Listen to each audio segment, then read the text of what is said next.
Biyernes Santo karon mga kaigsuunan, petsa 2 sa bulan sa Abril tuig 2021.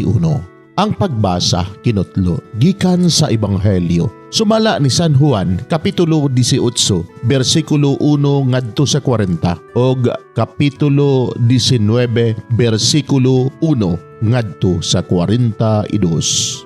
Human si Jesus makapamulong niini, mitabok siya sa sapa sa Kidron, kuyog sa iyang mga tinun-an. Niadtong dapita may usa ka tanaman ug misulod niini si Jesus ug ang iyang mga tinun-an. Si Judas ang nagbudhi kaniya. Nakatultol niining dapita kay si Jesus ug ang iyang mga tinun-an mag-adtuan man didto.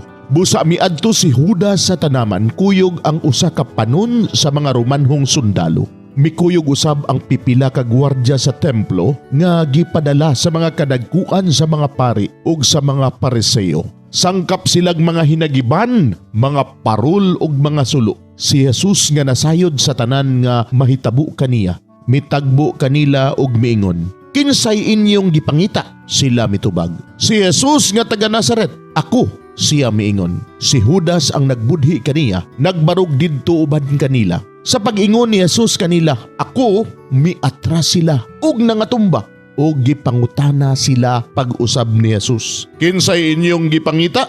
"Si Jesus nga taga Nazaret," sila mitubag. "Giingnan ko na kamo nga ako si Jesus. Kung ako ang inyong gipangita, ayaw ninyong hilabti kining uban," miingon siya. Gisulti niya kini aron matuman ang iyang giingon. "Amahan, walay usa kanila nga nawala ni adtong tanan nga imong gihatag kanako." Unya si Simon Pedro nga may espada, milanit niini ug gitigbas niya ang ulipon sa Pangulong Pari ug naputol ang tuong dalunggan sa ulipon. Malko ang ngalan sa ulipon. Miingon si Jesus kang Pedro, "Isakob ang imong espada. Nagtuo ka ba nga dili ko imnon ang kupa sa pag-antos nga gihatag kanako sa akong amahan?" Unya gidakop si Jesus o gigapos sa mga Romanhong sundalo o sa ilang kapitan o sa mga gwardyang Hudeo.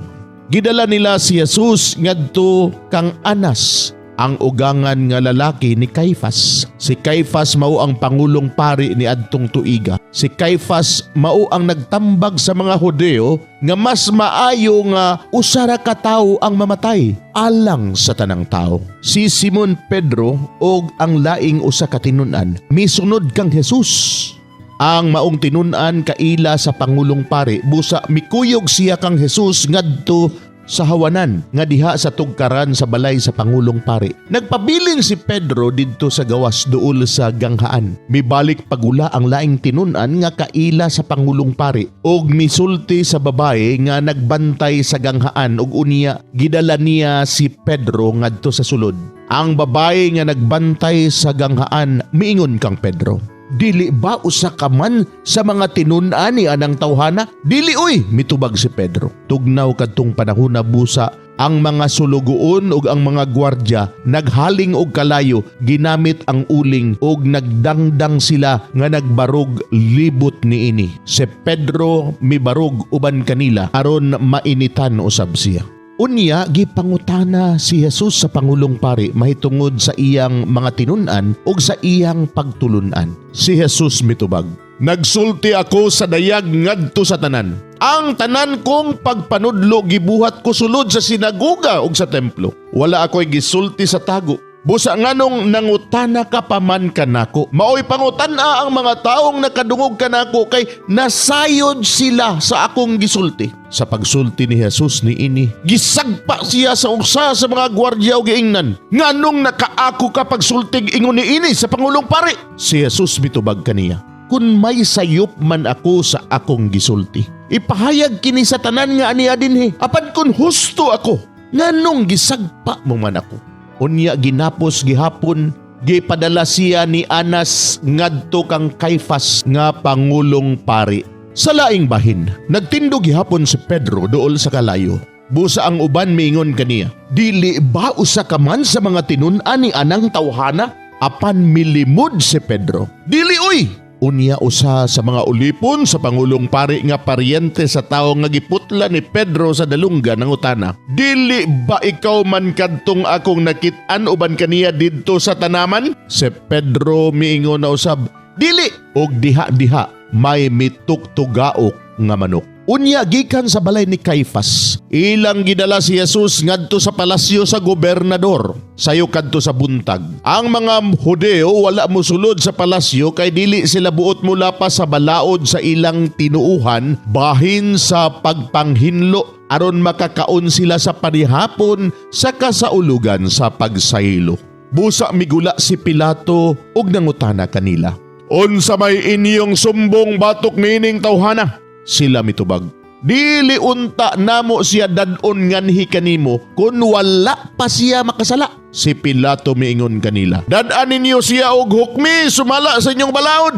Ang mga Hudyo mitubag, "Wala itugot kanamo ang pagpatayg tao." Nahitabo kini aron matuman ang gisulti ni Jesus sa iyang paghisgot unsang paagiha siya mamatay.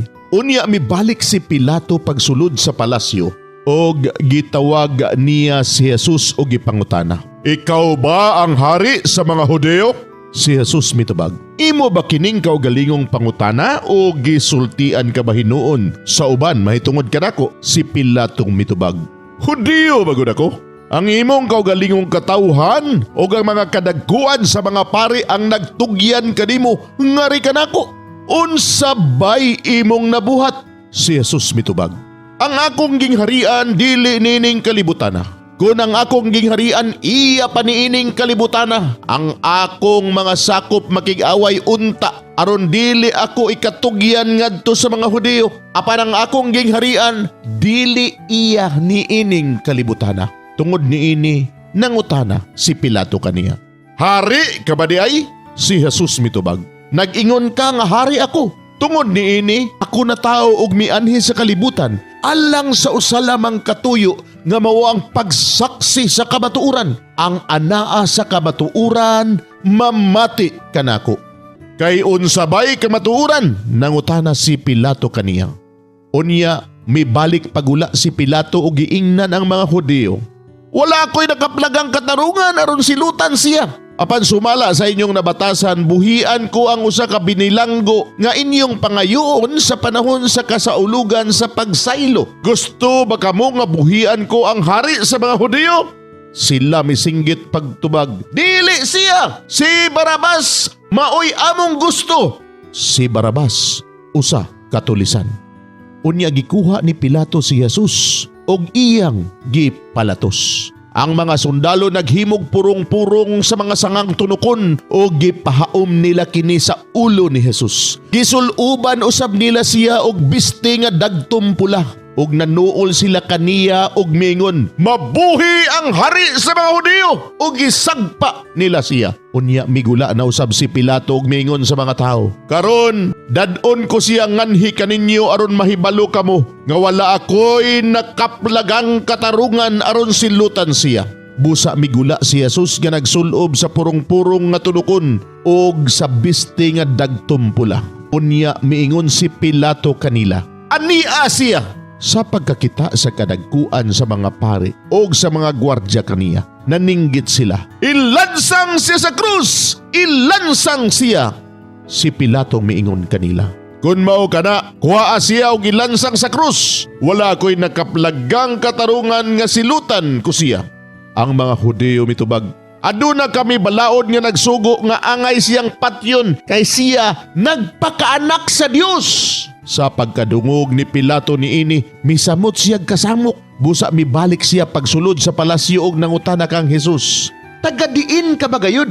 Apan si Jesus wala mutubag kaniya. Busa si Pilato miingon kaniya, "Dili ka ba mutubag kanako? Wala ka ba mahibalo nga ako may gahom sa pagbuhi kanimo ug sa pagpalansang kanimo sa krus?" Si Jesus mitubag, "Wala ka untay gahom kanako kun wala pa kiniihatag kanimo sa Dios. Busa ang tao nga nagtugyan kanako nganha kanimo, masad-an pa kay kanimo."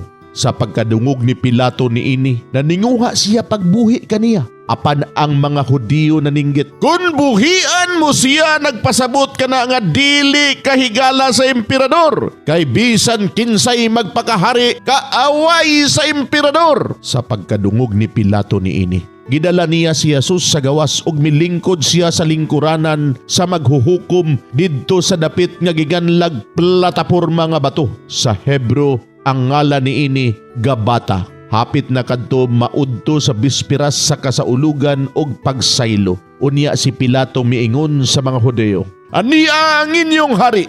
Apan sila naninggit sa pagtubag, "Patya siya! Patya! Ilansang siya sa krus!" Si Pilato nangutana kanila, "Gusto ba ninyong ipalansang ko sa krus ang inyong hari?" Ang kadagkuan sa mga pari mitubag, "Wala kami hari gawas sa emperador." Tungod niini gitugyan ni Pilato si Jesus ngadto kanila aron ilansang sa krus. Busa ilang gidala si Jesus. Migula siya og nagpas-an sa krus ug miabot sa dapit nga ginganlag dapit sa kalabera. Sa Hebreo gihinganlan kini Golgota ug didto gilansang nila siya sa krus. May duha usab ka tawo nga gilansang nila sa krus diha sa isig kakilid ni Jesus. Nagsulat si Pilato og pahibalo og gipabutang niya kini sa krus ni Jesus. Ang iyang gisulat mao kini, "Jesus nga taga Nazaret, ang hari sa mga Hudiyo." Daghan ang mga Hudiyo nga nakabasa niini kay ang dapit diin gilansang si Jesus dili man layo sa siyudad.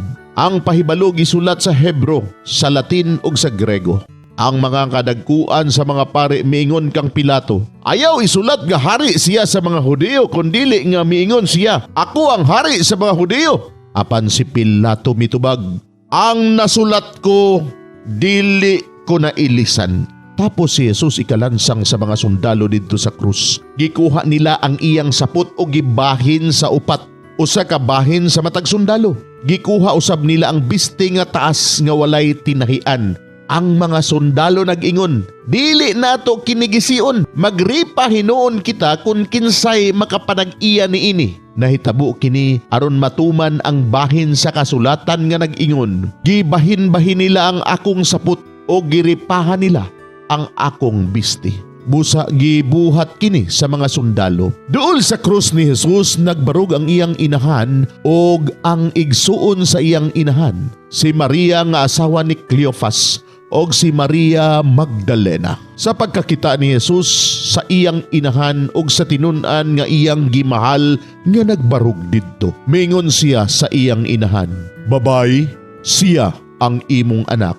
Unya miingon siya sa tinun-an, "Siya ang imong inahan." Sukad niadto, gidala sa tinun-an si Maria aron didto na magpuyo sa iyang balay. Human niini si Jesus nga nasayod nga ang tanan natuman na ug aron pagtuman sa kasulatan miingon, "Giuhaw ako." Didto may usa ka panaksan nga puno sa suka o gitunlob nila ang espongha sa suka o gibutang sa usa ka sanga sa espuso o giisa nila kini ngadto sa iyang baba. Human makatilaw si Jesus sa suka, miingon siya, "Natapos na." Unya miduko siya ug namatay. Ang kadagkuan sa mga Hudiyo mihangyo kang Pilato nga baliw nila ang bitiis sa mga tawo nga gilansang sa krus ug unya kuhaon sila.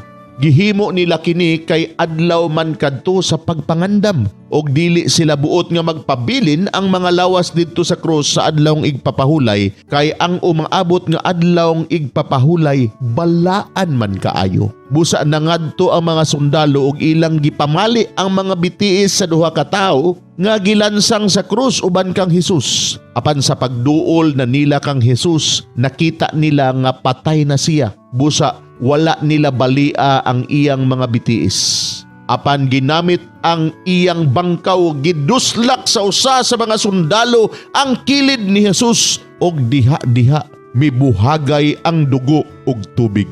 Ang tawo nga nakakita ni ining hitabua nagpamatuod ni ini aron mutuo usab kamo. Tinuod og kasaligan ang iyang gisulti og nahibalo siya nga nagsulti siya sa tinuod. Gihimo kini aron matuman ang bahin sa kasulatan nga nag-ingon, "Walay bukog niya nga balion," ug may lain pagayong bahin sa kasulatan nga nag-ingon, "Ang mga tawo mutan-aw kaniya nga ilang giduslak. Humaniini, si Jose nga taga Arimatea, mihangyo kang Pilato nga kuhaon niya ang lawas ni Jesus. Si Jose usa ka sumusunod ni Jesus apan sa tago lamang kay nahadlok man siya sa mga kadagkuan sa mga Hudeo. Gitugutan siya ni Pilato busa miadto si Jose o gikuha niya ang lawas ni Jesus. Ug si Nicodemo, ang nakikita kang Jesus usa ni ana kagabi, mikuyog kaniya dala ang sinagol nga erba og mira og sabila nga ang gidaghanon mukabat og mga 50 ka kilo. Unya gikuha nilang duha ang lawas ni Jesus ug ilang giputos og panapton nga lino uban sa mga erba kay mauman kini ang nabatasan sa mga Hudeo sa pag-andam sa minatay alang sa paglubong. May usa ka tanaman didto sa dapit diin gilansang si Jesus og sa maong tanaman may usa ka lubnganan nga wala pagayod kalubngi. Og kay adlaw man kadto sa pagpangandam og duol raman ang lubnganan, ilang gipahimutang ang patayng lawas ni Jesus didto. Mga igsuon, ang Ebanghelyo sa Ginoo. Daigon ikaw o Kristo.